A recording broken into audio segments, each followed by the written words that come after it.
Here's my watercolor painting of Chun Li from Street Fighter. This is a Photoshop edit of my original artwork. The colors are enhanced and are more vibrant.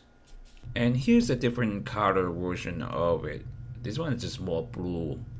Let's go over how I created the original watercolor. Alright, let's go. Here's a pencil drawing which I did using a water-based etch pencil. I use water-based pencil because the watercolor would actually dissolve some of the lines, some of the marks the pencil makes, and that will make it the drawing a bit more clean without having to erase the pencil lines. Originally, when I finished the pencil drawing of this Chun Li, I actually didn't really like it that much. I mean, I liked some aspects of it, like the dynamic pose, some of the foreshadowing on the legs and such.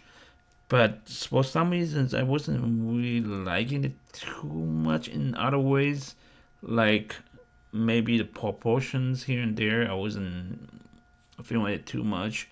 So after putting it away for 2 days, I came back to it with some fresh ideas on how to improve this piece of pencil drawing, and then I could take it to the next step with the watercolor.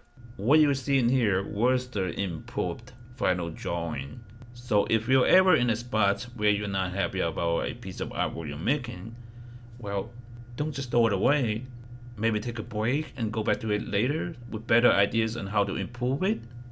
For me, Chun Li is actually a very, very difficult character to draw because she's physically strong and is very powerful, but at the same time, she has a feminine side, and it's really difficult to illustrate those elements all together.